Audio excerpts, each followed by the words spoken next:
sommes dans les années 30. Une petite ville dans l'ouest de la France inaugure son nouveau stade. Le maire donne le coup d'envoi. Quoi d'original dans l'image d'un élu qui inaugure un stade de football? L'exceptionnel est que le maire, Raphaël Élysée, est le premier homme de couleur élu à la tête d'une commune de France métropolitaine, en un temps où les préjugés de race sont encore très forts.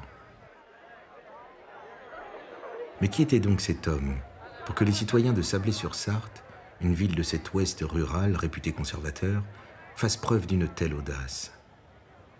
Son destin, jalonné de drames intimes et de combats victorieux, s'ouvre par une catastrophe sur un îlot des Caraïbes et s'achèvera tragiquement dans un camp de concentration.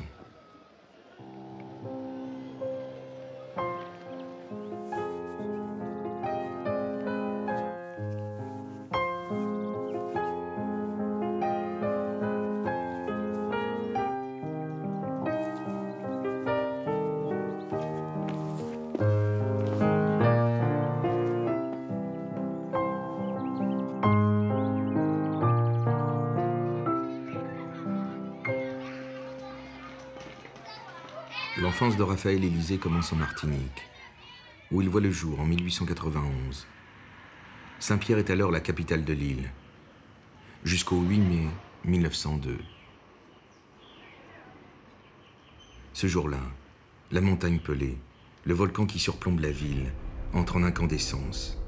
En quelques minutes, une nuée ardente, boule de gaz chauffée à plus de 800 degrés, anéantit la ville, provoquant la mort de ses 30 000 habitants.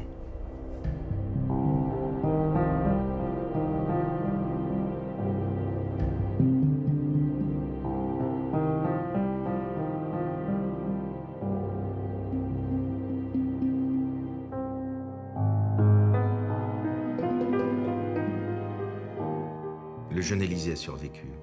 Sa maison et ses amis d'enfance ont été carbonisés dans le cataclysme. Il a 11 ans. Il a échappé au pire grâce à la clairvoyance de son père. Mon grand-père, sentant que ça allait éclater, il a envoyé toute sa famille à Fort-de-France et au Diamant. C'est-à-dire, tous les enfants sont partis. Tous, il n'y en a pas un seul qui soit resté à Saint-Pierre.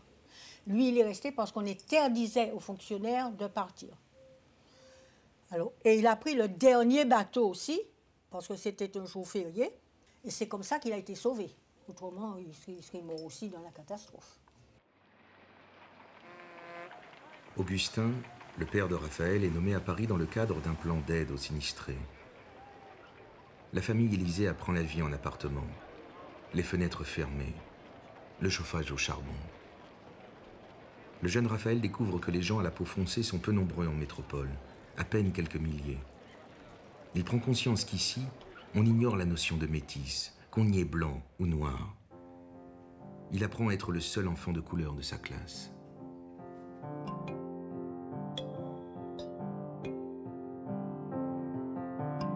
La France d'alors est un empire colonial, grand comme 3 fois l'Europe, qui officiellement prône l'égalité, mais pratique le travail forcé.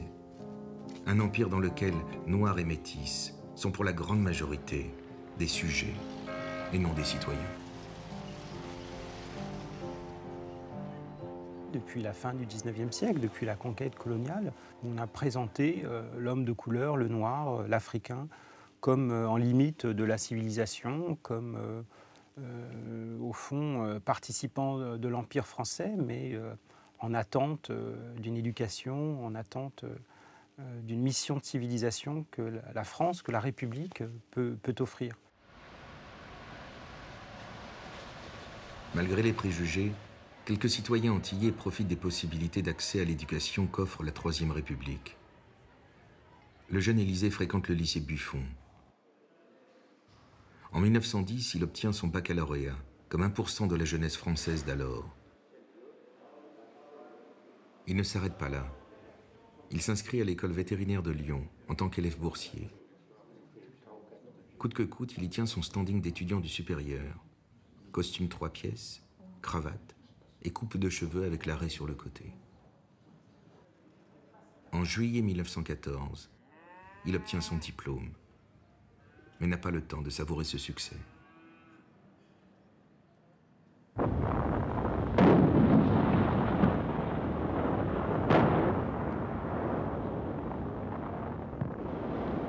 Comme ceux de sa génération, Raphaël Élisée sacrifie 4 ans de sa vie de jeune homme à la fureur de la Grande Guerre. Il est d'abord mobilisé dans le 36e régiment d'infanterie coloniale, comme simple soldat, puis comme vétérinaire.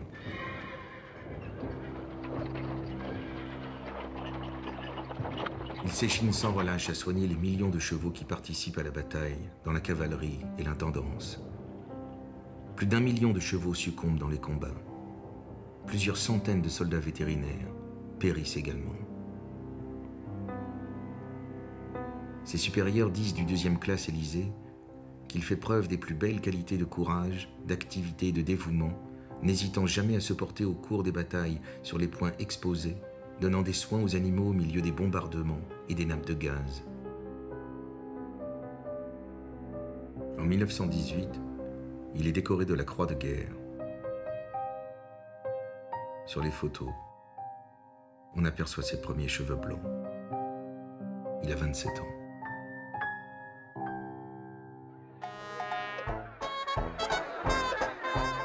La Première Guerre mondiale marque un tournant dans les relations raciales françaises. Pour la première fois, des Noirs sont massivement visibles en métropole. Il y a des soldats des colonies, restés après le conflit, des travailleurs africains ou antillais, des artistes américains fuyant la ségrégation. La scène musicale s'imprègne de ces influences et les peintres s'intéressent à l'art nègre.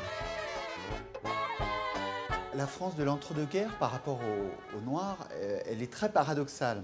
À la fois, quand on est à Paris, eh bien, il y a un climat de négrophilie. C'est-à-dire qu'être noir, c'est être totalement dans le vent. C'est culturellement très très bien d'être noir. Les Noirs américains viennent à Paris à cette époque-là. Et la grande star de l'époque, eh c'est une star noire, elle s'appelle Joséphine Baker.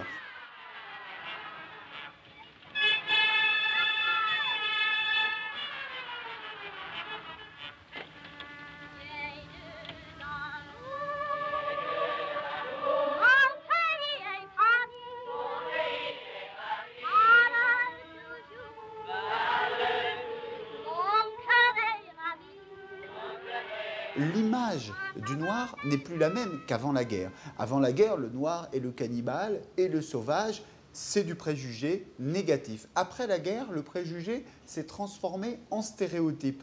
Et c'est le Yabon Banania, c'est-à-dire que le noir est toujours dans une vision stéréotypée, mais il est devenu positif. C'est celui qui danse, c'est celui qui chante, c'est celui qui est du côté du plaisir, de la jouissance. Le blanc reste supérieur dans l'ordre de l'intelligence.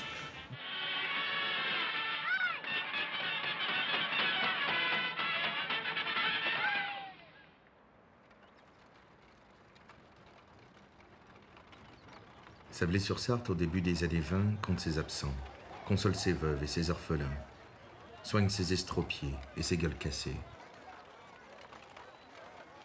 Raphaël Élisée décide d'y poser ses valises en octobre 1919. À Paris, il a rencontré Caroline Ayotte, une métisse martiniquaise comme lui, et ils se sont mariés.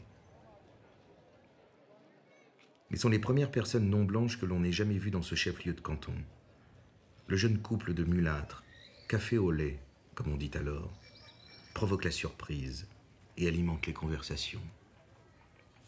On ne les attendait pas.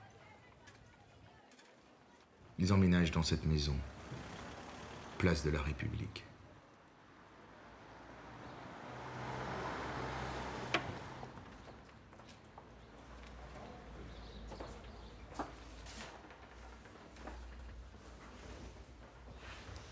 Oui, beaucoup de choses ont changé. D'abord la tapisserie, le sol n'est plus le même, c'est plus le même carrelage. C'était blanc et noir. Il y a le chauffage central qui n'existait pas.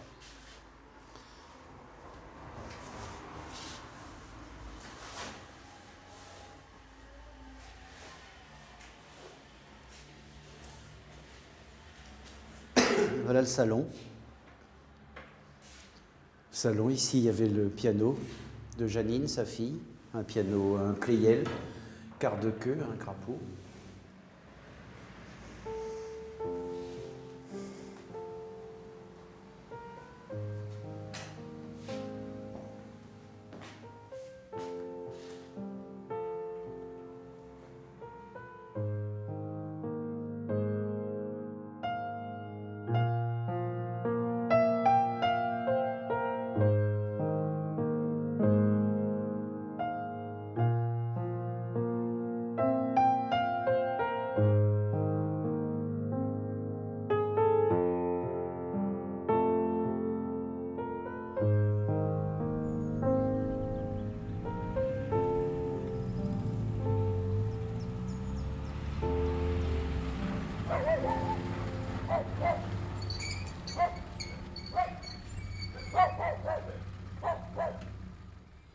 Il n'est pas arrivé d'abord à Sablé par hasard. Il est arrivé à Sablé parce qu'il a pris une carte de France qui lui a été fournie par l'école vétérinaire et il a regardé où étaient implantés les vétérinaires en France, où il y avait des vétérinaires, où il n'y en avait pas.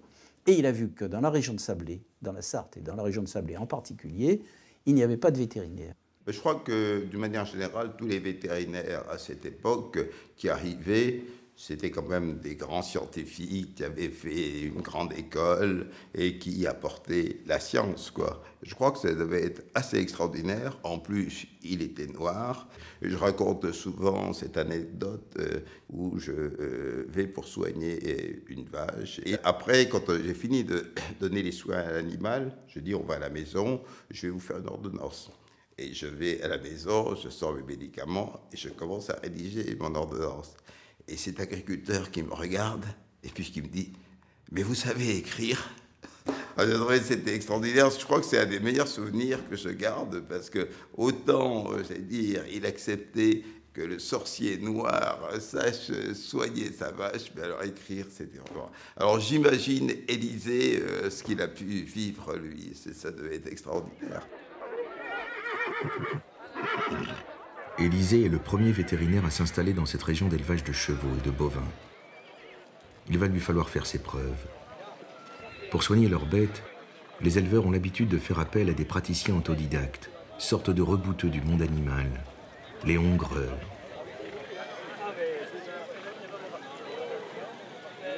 Il va se heurter à beaucoup de difficultés. Donc les hongreurs, qui ont une grande réputation au niveau donc, des agriculteurs et des éleveurs de la région, qui vont faire appel d'abord au hongreur, qui va venir, va voir ce qui se passe, et si vraiment il y a quelque chose, une difficulté, un village difficile ou autre, on fait appel aux vétérinaires en dernier ressort. Les interventions du vétérinaire coûtent cher. On ne se résout à l'appeler que lorsque la vie de la vache est en jeu, lors des vélages difficiles ou quand le veau est mort-né. Cela se produit assez fréquemment avec l'espèce régionale, la rouge des prés. À l'époque, la césarienne n'existe pas. Un veau mort-né ne sort pas. Il ne sort pas, il n'y a plus de contraction utérine, tout ça, c'est le... Donc il faut découper la bête. Pour ça, il faut la tirer et il faut couper les morceaux au fur et à mesure. Vous allez couper la tête, vous allez couper une épaule, vous couperez ensuite la deuxième épaule avec un bout de tronc, vous couperez encore un bout de tronc, et puis ensuite vous couperez les pattes arrière. Donc si vous voulez, vous arrivez à sortir le veau en morceaux, bien sûr. Et vous rendez compte que vous imaginez que c'est pas aisé, et puis on passe du temps, Et là, je crois qu'on est proche de la vache, on est proche du propriétaire. Et quand on travaillait comme ça en embryotomie, je crois que c'était les périodes où il y avait certainement une communion entre le vétérinaire et puis le propriétaire. Il sauvait la vache. Et ça, croyez-moi que les paysans, ils n'étaient pas dupes, ils avaient tout de suite compris l'intérêt de la chose et l'efficacité en fait, des soins du vétérinaire. J'ai vu rarement une bête mourir après cette opération-là.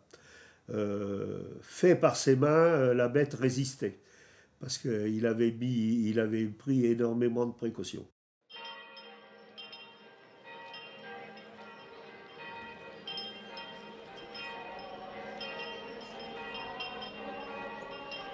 Dans l'Anjou des années 20, l'Église catholique n'a rien perdu de son influence, et depuis toujours, Sablé est dirigé par les conservateurs. Le conflit entre cléricaux et laïcs encore vif anime la vie de la commune. Chaque camp a sa fanfare, son école, son journal, son équipe de football. Raphaël Élysée va s'intégrer à la ville de Sablé en posant des jalons au niveau de toute la tranche de société, de la société sabolienne. Il devient donc entre 1919, son arrivée à Sablé, et les 5-6 années à venir, il va être vice-président du comice agricole, administrateur de la caisse d'épargne, président des anciens combattants, et aussi président de ce qu'on pourrait appeler maintenant les logements HLM. Raphaël Élysée est membre de la SFIO, le Parti socialiste. Aux élections de 1925, il se présente sur la liste de gauche qui n'obtient pas la majorité. Il entre au conseil municipal dans l'opposition. Le vétérinaire commence à faire partie du paysage de ce Sablé des années 20, qui vit au rythme de son marché aux bestiaux hebdomadaire. L'hôtel de la Biche en est un lieu emblématique. Situé près de la gare, il est équipé de grandes étables. Les marchands de bétail peuvent y loger avec veaux, vaches et taureaux, en attente d'embarquer dans les trains. Il y avait des chambres et devant, il y avait un balcon.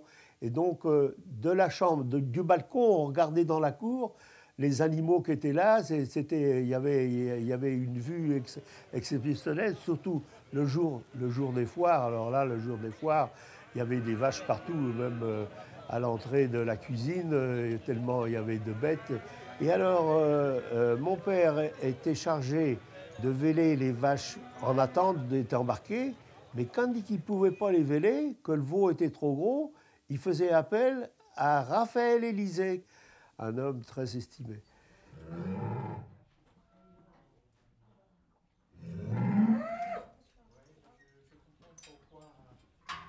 Il m'emmenait très souvent avec lui dans les fermes.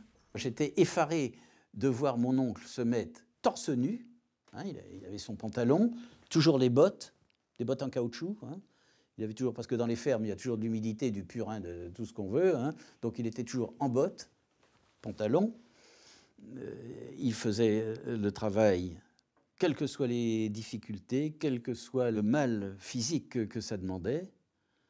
Puis après, ça se terminait toujours par une bolée de cidre, une tartine de rillettes, enfin, etc. Ça marque, hein.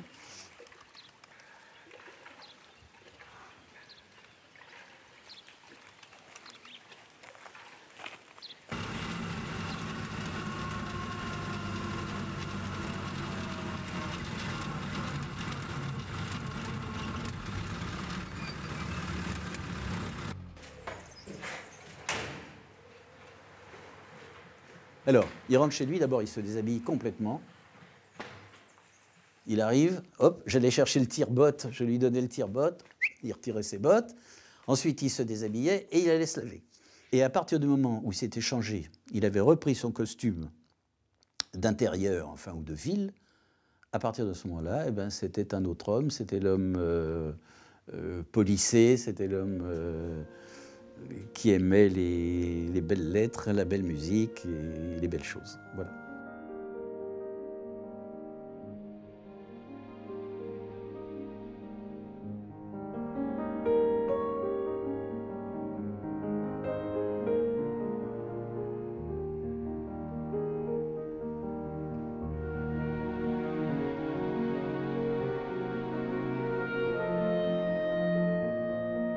C'est grâce à lui que j'ai appris ce que pouvaient être des grands compositeurs, notamment du 19e. Il m'a fait beaucoup connaître des œuvres de Bach, moins de Mozart, mais je me souviens quand même que sa religion, c'était César Franck, Gabriel Fauré, Schumann. Et lui, je n'ai jamais entendu de disque de jazz chez lui. Ni même à ma connaissance, ni même de chansons. Il était très musique classique. Il lisait l'allemand dans le texte original et notamment, il aimait énormément, il m'a fait connaître Rainer Maria Rilke.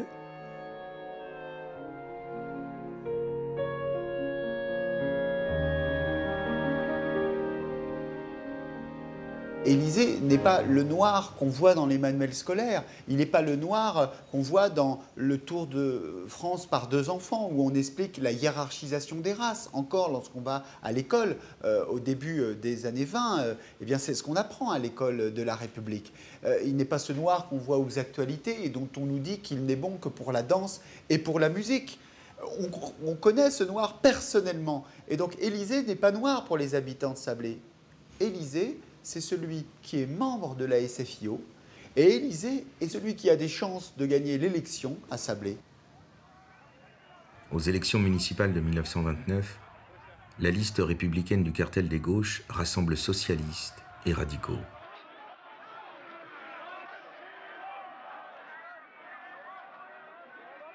Après une campagne tendue et quelques ralliements individuels de dernière minute, le camp de gauche l'emporte pour la première fois, à 12 voix contre 11. Raphaël Élysée devient le premier magistrat de couleur d'une ville de métropole. Un Obama municipal, à une époque où une telle chose était impensable aux États-Unis. Il a 38 ans. Il conclut son discours d'investiture par ces mots. « On n'a pas besoin pour être un bon maire d'avoir de grandes lumières, une suite d'ancêtres illustres ou beaucoup de fortune. Il suffit d'avoir de la probité, du bon sens, un caractère conciliant et ferme et la volonté de bien remplir sa charge. » À mon avis, ça a dû être peut-être plus facile pour lui. J'ai dit ça a dû être, je ne sais pas, ça a dû être plus facile d'être maire que d'être vétérinaire. Parce que le fait, il était déjà reconnu par les siens. Donc je crois qu'il n'a pas dû avoir beaucoup de difficultés parce qu'on lui faisait confiance. Et je crois que c'est important. Je crois que dans le milieu rural, la confiance, c'est tout. Il est élu. Eh bien, il anticipe le rêve qu'un pasteur afro-américain aura bien après, en 1963, lorsqu'il dira « Je souhaiterais qu'un jour, les États-Unis ne jugent plus leurs enfants sur la couleur de leur peau, mais sur leurs compétences. » Eh bien, Sablé, dès 1929, n'a pas jugé l'un de ses enfants sur la couleur de sa peau, mais sur sa compétence.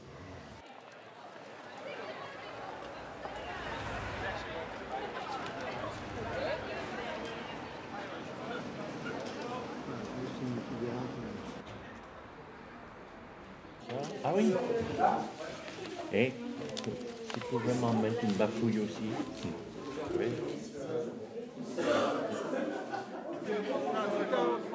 Raphaël Élysée mérite largement cet honneur d'être timbrifié.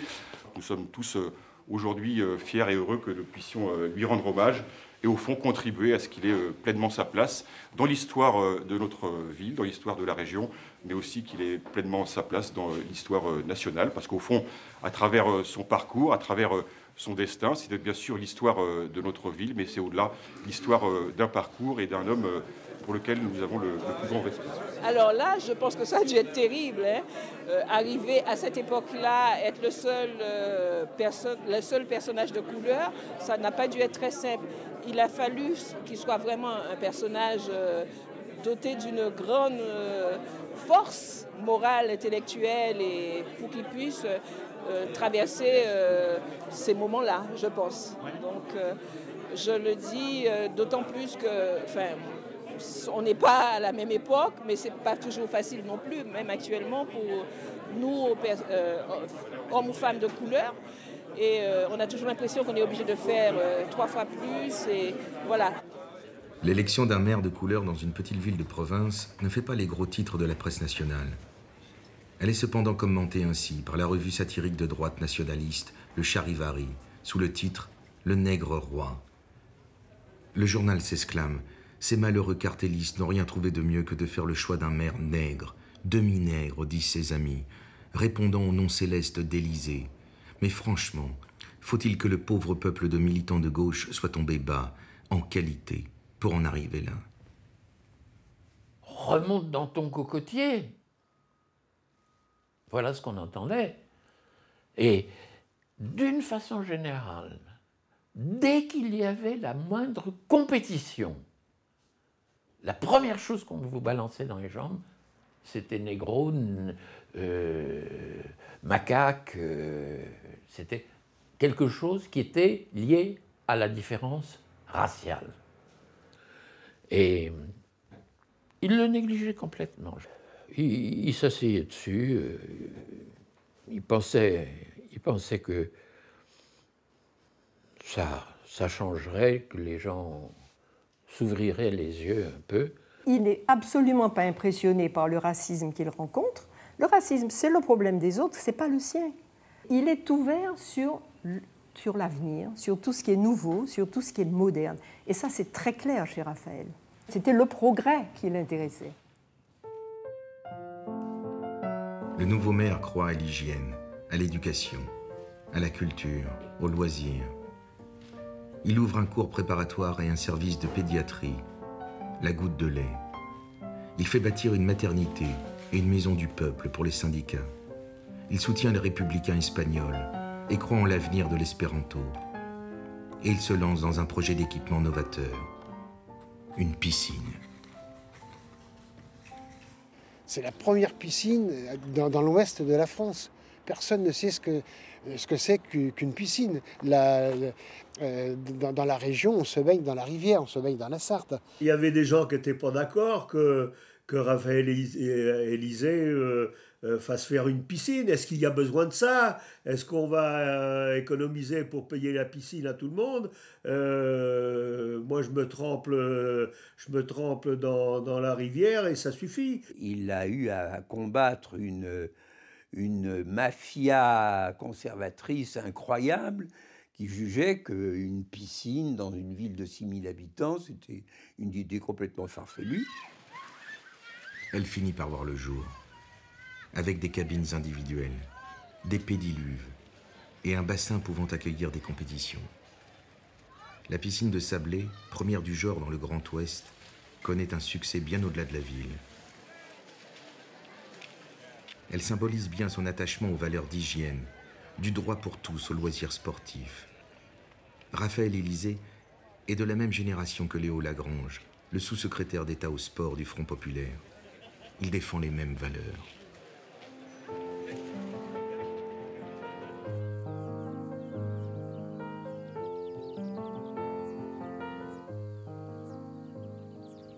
Les week-ends, les Élysées reçoivent les visites de la famille, des cousins qui viennent de Paris pour se mettre au vert, sous l'œil protecteur de Marguerite, la gouvernante qui vit à demeure. Le vétérinaire mène désormais une vie de notable. Il a séduit la société sabolienne. Son charme a opéré. Il était considéré comme bel homme par toutes les femmes, de quelque sorte qu'elles soient. Avoir l'intérêt qu'elle lui portait, c'est que... Oui, c'était un bel homme, certainement. Et je pense que, même en politique, ça compte d'en imposer un peu physiquement, d'avoir de la prestance, d'avoir de l'allure, de bien marcher, de bien se tenir. Enfin, je crois que ça compte. Aux élections de 1935, Raphaël Élysée est réélu. En décembre de la même année, il est mandaté par l'Association des maires de France pour représenter le pays aux cérémonies du 300e anniversaire du rattachement des Antilles à la France.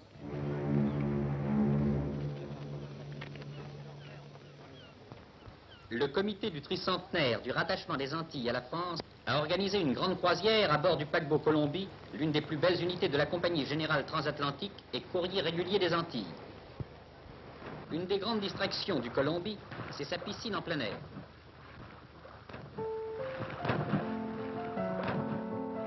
Dans ce film des actualités cinématographiques, on aperçoit Raphaël Élysée, ici, à gauche.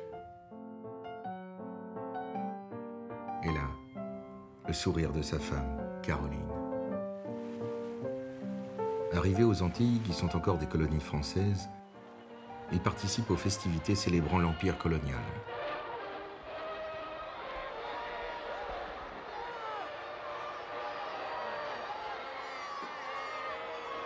Il accompagne les hommages à Victor Schœlcher, l'homme qui a aboli l'esclavage. Sans doute repense-t-il au chemin parcouru par sa famille depuis son arrière-grand-mère, Élise. ce prénom, dont le nom Élisée est issu. Élise est esclave. C'est une esclave de la Guadeloupe, affranchie en 1832, à l'âge de 33 ans. Selon une terminologie un peu curieuse, elle est lessivière. Je pense qu'elle lave le linge de la famille. Et elle est affranchie, dans le même acte est affranchi son fils Gustave, mulâtre de 7 ans. Mulâtre, c'est-à-dire fils d'un blanc.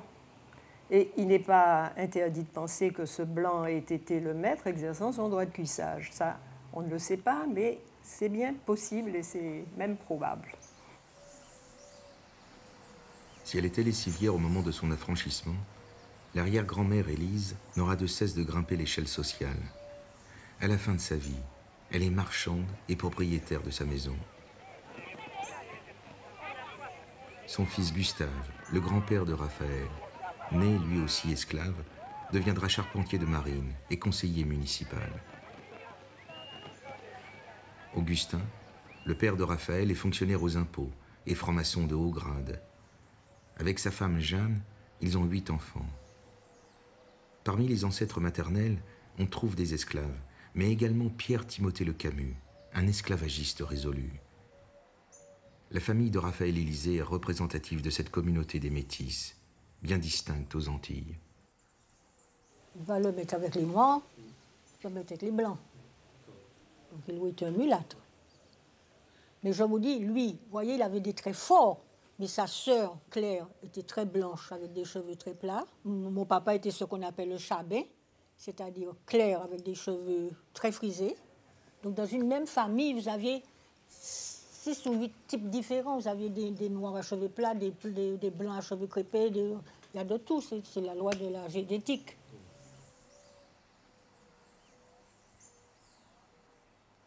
Tous les métis martiniquais se sentaient, je ne sais plus maintenant, mais à l'époque, coincés entre les noirs, noirs, noirs, et les blancs, blancs, blancs. En conséquence de quoi, ils étaient un petit peu critiqués par les uns et par les autres. Et leur porte de sortie, qu'ils ont toujours utilisée, c'était les études, la promotion sociale, par les diplômes, c'était une ascension qui était possible à tout le monde, même aux moins fortunés, à partir du moment où ils étaient pas trop bêtes, bien sûr, et surtout travailleurs. La façon de s'élever, c'était l'instruction. Il fallait d'abord s'instruire. Et Augustin veille à ce que ses enfants s'instruisent. Ma grand-mère, toute fille qu'elle était, mène de front une licence en droit et une licence de philo. Il n'y a pas 50 façons de s'élever, c'était par l'instruction, rien d'autre. D'ailleurs, tous, ils ont réussi grâce à l'instruction et grâce à la République, parce qu'ils ont tous eu des bourses. Ce voyage du tricentenaire des Antilles est aussi pour Raphaël Élisée l'occasion de retrouver la montagne Pelée, 33 ans après. De retourner dans la ville de son enfance, Saint-Pierre, qui n'est jamais redevenue la capitale d'antan.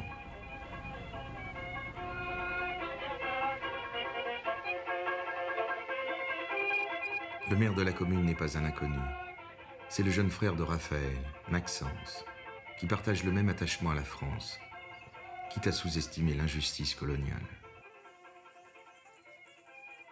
Sur cette carte postale, Raphaël reproduit le discours prononcé par Maxence devant la délégation. L'assimilation totale que nous espérons est déjà dans tous les cœurs, et l'on ne pourrait pas imaginer de symbole plus saisissant que de voir ici face à face, après des années de séparation, ces 2 enfants de la Martinique. Élisée est membre de la SFIO, donc de la gauche socialiste, et il est tout à fait en phase avec la SFIO. Autrement dit, il n'est pas du tout un militant anticolonial ou un militant d'une revendication noire telle qu'elle peut s'exprimer déjà dans les années 20 via les ligues de défense de la race nègre fondées par Lamine Senghor en particulier, ou bien la négritude à partir du milieu des années 30, c'est-à-dire cette fierté de se revendiquer comme noir et d'en faire un point d'appui pour la revendication politique, tel qu'on peut le voir du côté de Senghor ou de Césaire. Ce n'est pas du tout la ligne intellectuelle et politique de Élisée. Raphaël Élisée, comme la plupart des gens qui sont antillais ou d'origine antillaise à cette époque dans la métropole, est totalement immergé dans une culture qu'on appelle l'assimilationnisme, que plusieurs travaux historiques ont étudié. Et cette culture assimilationniste, c'est quelque chose qui est souvent très très mal compris par les gens dans le présent, qui estiment que ceux qui revendiquaient l'appartenance à la France étaient un genre de collaborateurs avec le colonialisme, etc. Mais en fait, ce qu'il faut comprendre, c'est que ces gens aspirent à une égalité avec la domination blanche dans les îles, et que cette égalité passe par la citoyenneté française, la République. Élysée avait tellement de confiance dans le projet de la République, tellement de confiance dans la France, qu'il était persuadé d'être le premier. Il était persuadé d'inaugurer une histoire faite d'égalité. Et il se disait, oh oui, bon, la France n'est pas encore prête, mais je suis déjà maire d'une commune rurale. Alors dans 10 ans, dans 20 ans, dans 30 ans, ils seront 10, 20, 30, 50 à pouvoir occuper des postes de responsabilité.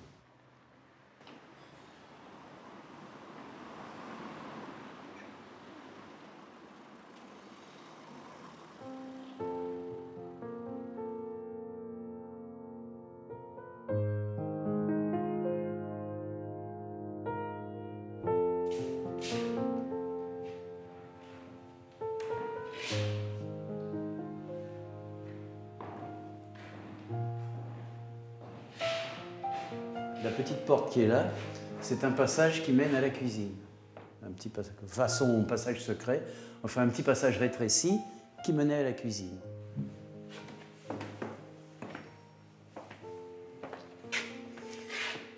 Et ben voilà, ce passage secret, en fait, c'était le laboratoire photo de Raphaël. Là, il y avait une lampe rouge et il y avait le noir absolu ici. Parce qu'une fois que les deux portes étaient fermées, aucune lumière, donc il pouvait travailler en paix. Et moi, j'étais de ce côté-ci, à le regarder faire, à regarder les photos qui sortaient. Il les aimait très contrastées, il les faisait assez foncés.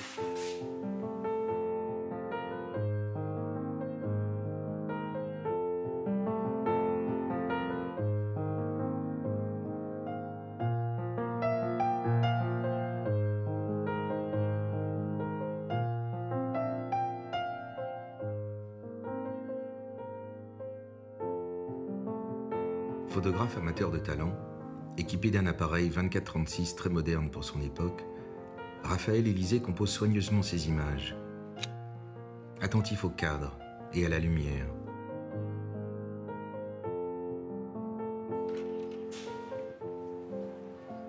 Il s'essaie aux différents genres, nature morte, paysage, portrait et même roman photo.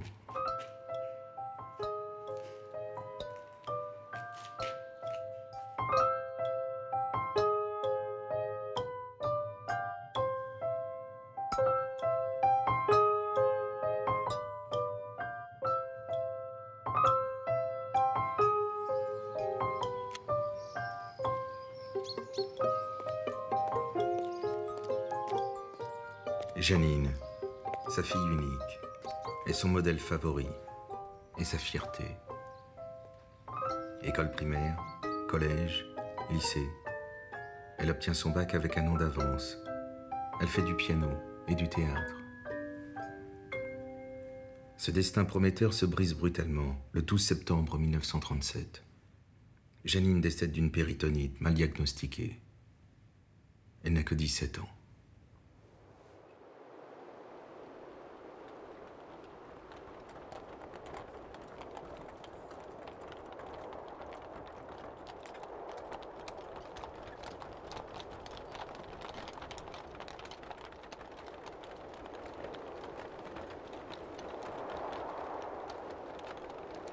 Un grand coup à sabler, c'était un grand coup à sabler. Tous les sabloliens qui étaient présents, ils se rappellent de ça, parce que la mort du seul enfant de Raphaël Élysée, beaucoup de personnes étaient en deuil. Sablé était en deuil. Ouais.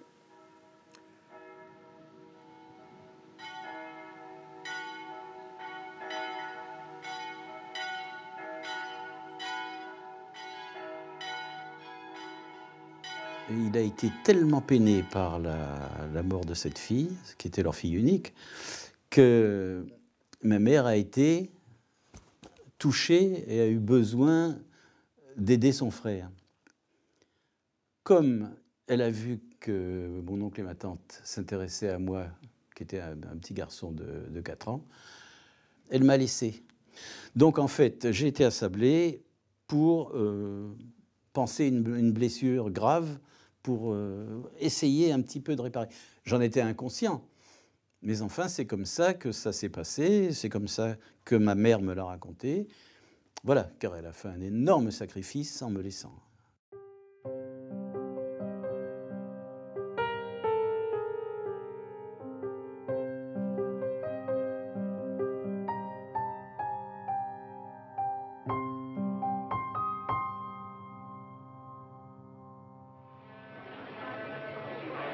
Le gouvernement français décrète la mobilisation générale.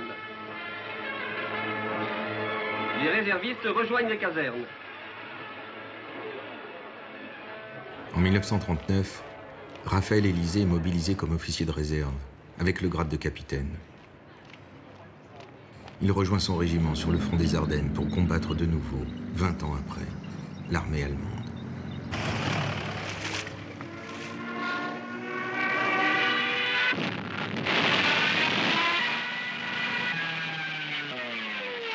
Après une drôle de guerre de plusieurs mois, les armées du Troisième Reich enfoncent les positions françaises et envahissent le pays. Le maréchal Pétain, ce héros de 14-18, signe la reddition humiliante. Démobilisé en août 1940, le maire de Sablé rentre dans sa ville occupée.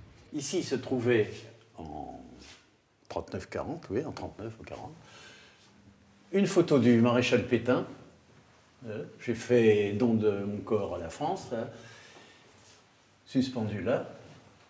Et un jour, j'ai vu mon oncle arriver, il a pris la photo, il l'a jetée par terre, et à un coup de pied, il l'a brisée, fracassée, mis en miettes, en disant « ce saligo, il nous a trahis, il nous a vendus », enfin, etc.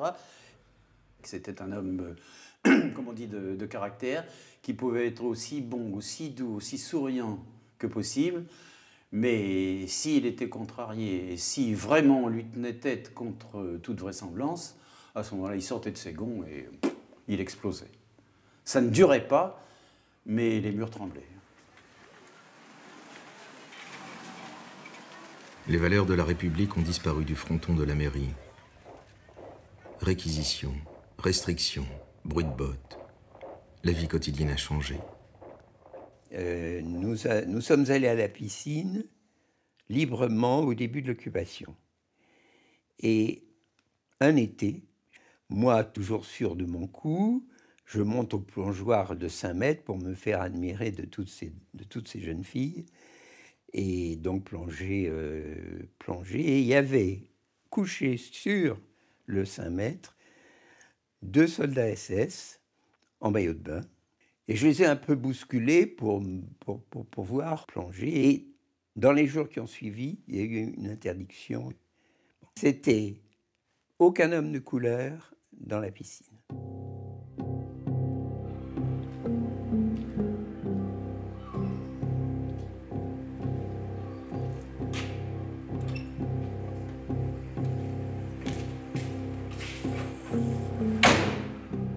Concernant le poste de maire, l'occupant nazi donne ses instructions. Comme Élysée est germanophone, il traduit lui-même la lettre de la commandanture. Il est incompréhensible pour le commandement allemand et pour le sens du droit allemand qu'un homme de couleur puisse revêtir la charge d'un maire. De même, il est insupportable à l'administration militaire et à l'armée allemande de reconnaître comme maire en territoire occupé un homme de couleur, ni de discuter avec lui. Le nouveau préfet vichiste de la Sarthe n'a pas d'état d'âme. Raphaël Élysée est destitué. La France qu'il vénère, celle de Schœlcher, de Victor Hugo et de Jaurès, s'effondre.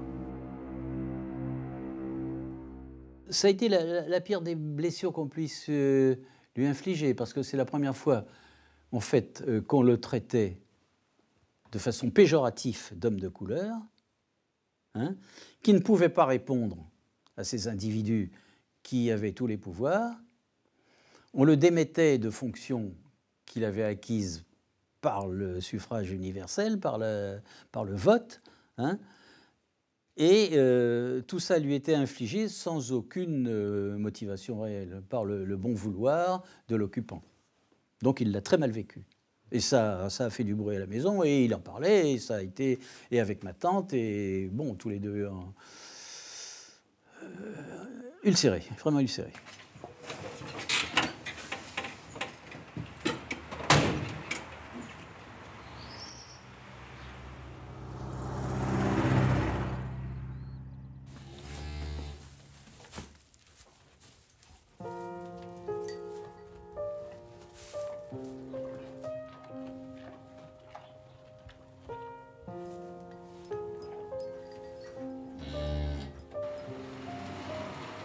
Raphaël Élisée rejoint la résistance au printemps 1943. Il rallie les groupes Buckmaster qui récupèrent des parachutages d'armes. Son permis de circuler et sa connaissance de l'allemand lui permettent de glaner des informations. Mais le groupe auquel il appartient n'a pas le temps de beaucoup s'activer. Il est démantelé en septembre 1943.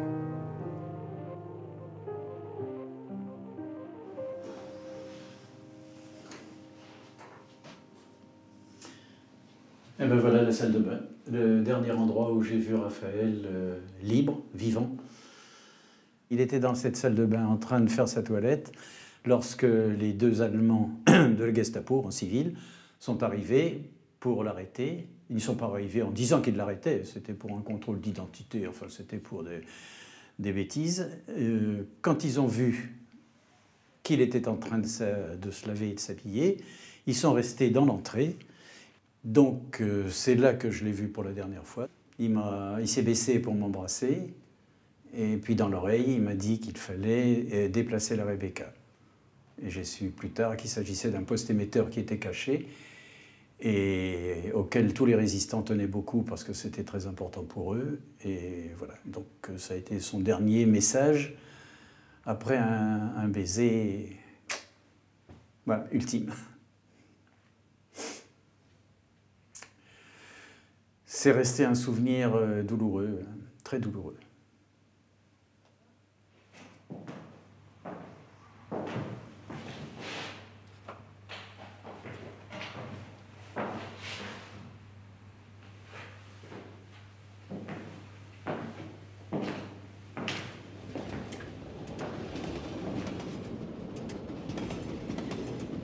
Emprisonné à Angers, il est transféré à Compiègne et déporté sans autre forme de jugement.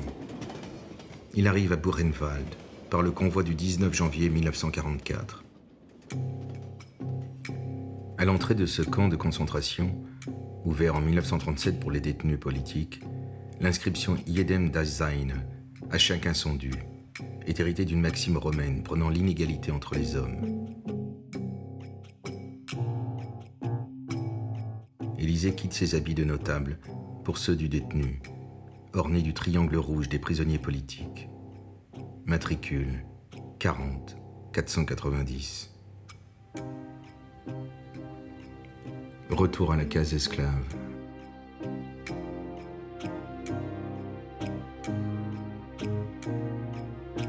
Une fois encore, il ne se laisse pas abattre. Il se lie avec des résistants français emprisonnés. À partir de septembre 1944, il participe à l'édition clandestine d'une revue manuscrite qui disserte sur les arts, la culture et la musique. Publiée un seul exemplaire, elle circule chaque mois de main en main, à la barbe des surveillants. Se souvenir de tel à tel aspect de la culture française, c'est d'une manière ou d'une autre concourir à soutenir le moral des hommes et faire en sorte que la survie soit possible. Survivre, c'était d'abord et avant tout, non seulement avoir à manger, mais aussi avoir un espoir. Et entretenir cet espoir, ça a été aussi une des grandes missions de la résistance dans les camps. Donc Raphaël Élisée est pris dans ce noyau de solidarité dont il est l'une des figures françaises à ce moment.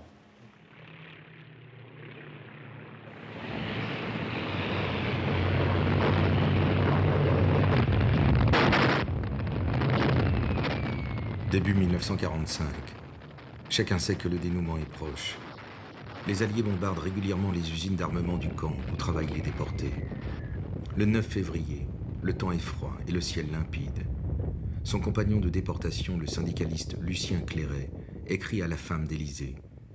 Quand les bombardiers se sont rapprochés, Raphaël s'est exclamé à sa façon bouillonnante et rageuse « Bon Dieu, qu'il nous tue tous et que la terre soit débarrassée de ces sauvages !»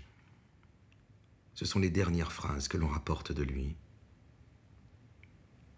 Après avoir survécu à la déportation, à la guerre de 14-18, à l'éruption de la montagne Pelée, Raphaël Élysée meurt sous les bombes alliées, à quelques semaines de la libération du camp. Il a 54 ans. Sa femme, Caroline, ne lui survit pas longtemps. Une défaillance cardiaque l'emporte 1 an plus tard. Auréolé de son passé de résistant, Raphaël Élysée aurait eu la stature et l'âge pour accéder à des responsabilités nationales dans l'après-guerre. Au lieu de quoi, il est tombé dans l'oubli. Il faudra attendre longtemps avant que d'autres hommes de couleur ne soient élus dans des villes de métropole. Les héritiers d'Élysée sont encore peu nombreux. La singularité de sa trajectoire révèle aussi l'histoire d'une France prometteuse en matière d'égalité dans les années 20, mais qui n'a pas su transformer l'essai.